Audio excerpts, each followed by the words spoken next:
So trading account, in which account we have used all the direct expenses. We already use these expenses on manufacturing. जितने भी manufacturing में हमने खर्चे किए उन सब डायरेक्ट एक्सपेंडिचर्स को हम यूज करेंगे अपने ट्रेडिंग अकाउंट में. After that we have prepared profit and loss account. In profit and loss account we have used all those expenses which we have used on the selling. जो भी हमने बेचने के लिए खर्चे किए indirect expenditures, these are used in the profit and loss account. And at the end we always use assets equal to liability. ठीक है, चलिए बुक खोलो, अपनी बुक में देखते थोड़ा.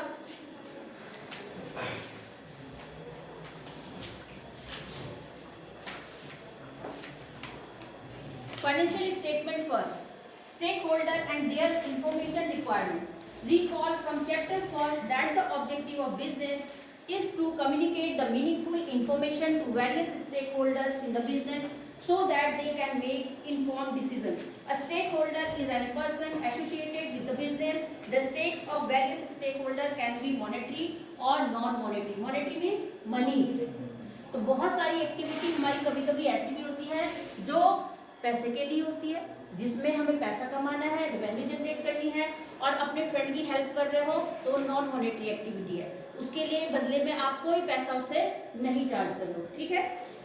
Next, the stakes can be active और पैसिव और कैन बी डायरेक्ट और इनडायरेक्ट. द ओनर और person advancing loan to business would have monetary stake. The government, consumer और a researcher will have non-monetary stake in the business. Stakeholders are also called users who are normally classified as internal or external. So कल भी बताया था कि financial statement we have prepared financial statement for two users. दो users के लिए हम prepare करते हैं. First internal और second external. Internal जो फर्म के अंदर है और फर्म के अंदर काम कर रहे हैं. तो फर्म के अंदर जो काम कर रहे हैं, कंपनी के अंदर जो काम कर रहे हैं, उनको आपके फर्म की ग्रोथ होने से या प्रॉफिट होने से या बिजनेस के बढ़ने से प्रॉफिट होगा, उनकी सैलरी बढ़ेगी, उनके अलाउंस बढ़ेंगे, उनको फैसिलिटी प्रोवाइड करेगी फर्म ज़्यादा से ज़्यादा अगर वो ग्रोथ में होगी. लेकिन अगर वो ग्रोथ नहीं कर रही होगी तो ये सारी चीज़ें उसको नहीं भी मिलेगी. ठीक है. तो इसीलिए फाइनेंशियल स्टेटमेंट एक्सटर्नल कौन है? एक्सटर्नल है हमारे क्रेडिटर्स, हमारी लॉन्ग टर्म लायबिलिटी बैंक, और वो लगातार देख रहे हैं कि फर्म ग्रोथ कर रही है लेकिन इसमें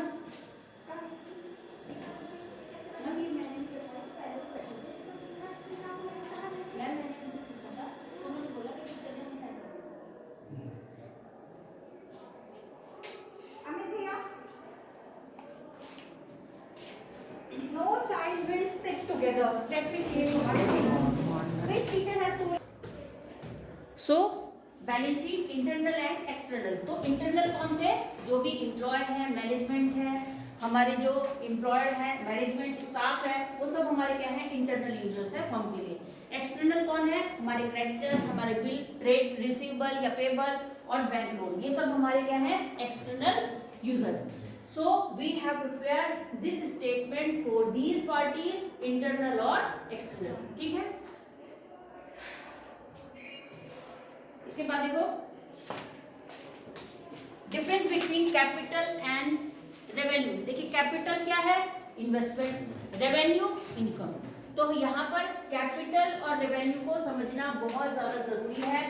capital means investment, revenue income, but always revenue will be include cash for sale और services. जो भी पैसा हम मिल रहा है हमें सेल करने से या क्या करने से? सर्विस प्रोवाइड करने से, इसी इनकम को हम क्या कहते हैं? Revenue. Revenue means real income, जिसके लिए आप चेंजेस अगर करोगे तो इनकम भी चेंज हो जाएगी. बट जब तक आपको इनकम चाहिए कंटिन्यूसली परमानेंट, जितना आप सोच रहे हो उतना आपको एफर्ट्स इसके अंदर यूज करने पड़ेंगे. जितना प्रोडक्शन किया, जितना प्रोडक्शन सेल हुआ, उतनी सारी हमारी इनकम मिलती रहेगी. ठीक है. तो हमारे revenue real income related to cash, क्या गुड्स सेलिंग जो हो रहा है, और अगर सर्विस प्रोवाइड कर रही है कोई फर्म तो सेल और सर्विस से रिलेटेड जो इनकम होती है उसी को हम रेवेन्यू या फिर रियल इनकम बोलते हैं. ठीक है. इसके बाद है कैपिटल. कैपिटल पता चल गया इन्वेस्टमेंट है। Expenditure, a very important difference in accounting is between capital and revenue item.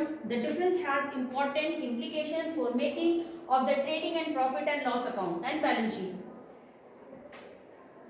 The revenue items form part of the trading and profit and loss account. The capital item help in the preparation of a balance sheet. Expenditure, whenever payment or incurs of an outlay are made for a purpose other than the settlement of an existing liability, it is called expenditure. Expenditures are incurred with a viewpoint that they would give benefit to the business. Day-to-day conduct of business. An example can be payment of salary, rent, etc. The salary paid in the current period will not benefit the business in the next accounting period, as the worker have put in their effort in the current accounting period. They will have to be paid salary in the next accounting period as well if they are made to work. देखो यहाँ per year की बात हो रही है. So outstanding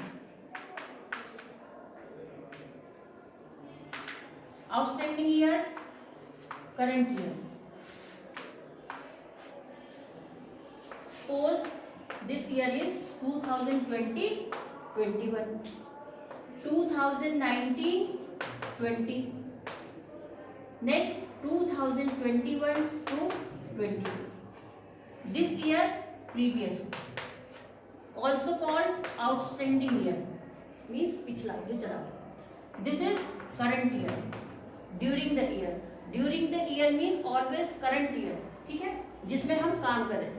ये advance है. Prepaid payment जो हम कर रहे हैं, तो प्रीपेड जब भी कोई खर्चे होंगे वो माइनस, आउटस्टैंडिंग प्लस. सपोज किसी एम्प्लॉय को लास्ट मंथ की सैलरी नहीं मिली, सपोज मुझे सैलरी नहीं मिली और करंट मंथ की मुझे सैलरी का टाइम आ गया, ये मुझे सैलरी मिलनी है, तो अब लास्ट मंथ की मेरी प्लस होगी या माइनस? प्लस, ठीक है. और अगर नेक्स्ट अब जो आने वाला है नेक्स्ट मंथ, उस सैलरी मुझे पहले मिल जाती है, तो ये क्या हो जाएगी? क्यों? क्योंकि नेक्स्ट मंथ मुझे फिर कुछ भी नहीं मिलेगा, ठीक है. तो जो भी हमारे आउटस्टैंडिंग एक्सपेंडिचर्स होंगे वो हमेशा प्लस हो जाएंगे और एडवांस जो अमाउंट होगी वो माइनस.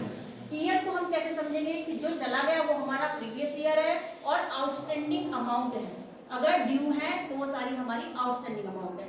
एडवांस पे जो हमने ऑलरेडी पे कर दिया, इंश्योरेंस प्रीमियम पे कर दिया, सैलरी पे कर दी, किसी को वेजेस पे कर दिए, तो ये सब हमारी क्या बन जाएगी? एडवांस पेमेंट बन जाएगी, ठीक है. समझ आ गया? चलिए आगे निकालो बुक, खोलते जाओ फटाफट.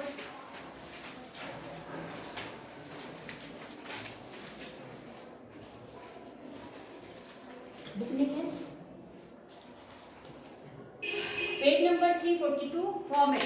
Trading and profit and loss account of ABC for the year ended 31st March 2011. Expenses, losses, amount, revenue और gain. ओपनिंग स्टॉक, ये फॉर्मेट है ट्रेडिंग अकाउंट का और यही फॉर्मेट फॉलो करना है. तो ट्रेडिंग अकाउंट में डेबिट साइड में क्या क्या चीजें लिखी है? देखो, opening stock, purchase minus purchase return, wages format मैंने प्रोवाइड भी किया था online.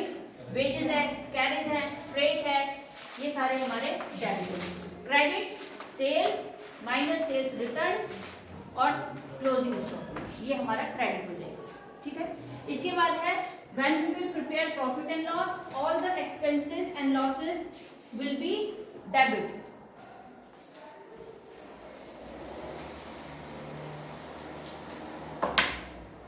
PL, expenses, losses will be debited, income, gain would be credited.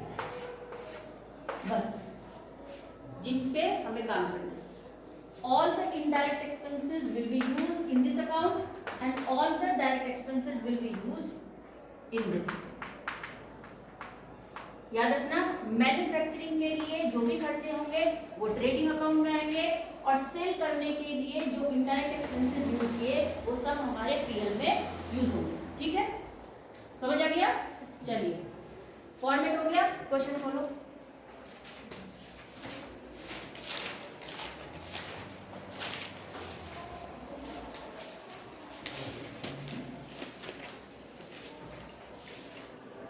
Example number 8. From the following balance, prepare a trading and profit and loss account and balance sheet for the year ended March 31st, 2011. Account title, amount, titles. Carriage on goods, carriage means क्या होता है? हाँ, किराया आने जाने का, ठीक है, ले जाने सामान. Purchase, carriage on goods sold, manufacturing expenses, advertisement, excise duty, factory lighting, debtors, creditors, dock charges, postage, fire insurance premium, patents, income tax and office expenses. Cash in hand, bank OD. इनमें से जरा पढ़ के बताओ किस चीज का meaning नहीं पता है. पहले ये टर्म्स क्लियर होनी चाहिए. बताओ जरा, देखो जरा कौन सी चीज है जिसके बारे में नहीं पता है. क्या कहते हैं? कैरेज इनवर्ड और कैरेज आउटवर्ड. परचेज सब जानते, purchase. Next carriage on goods sold, देखा बोला उसने, कैरेज ऑन गुड्स सोल्ड, सामान को बेचने के लिए जो हमें पेमेंट करनी पड़ी वो हमारी क्या थी? Carriage on goods sold. Next manufacturing expenses क्या है? सब ट्रेडिंग में आ रहे हैं. मैन्युफैक्चरिंग एक्सपेंसेस मतलब बनाने के लिए जो खर्चे किए. Next advertisement, excise duty. Excise duty जो क्या होती है, कहाँ पे लगती है एक्साइज ड्यूटी? बताओ जरा, अरे जोर से बोलो. एक्साइज ड्यूटी कहाँ पे पे करनी पड़ती है? वेट,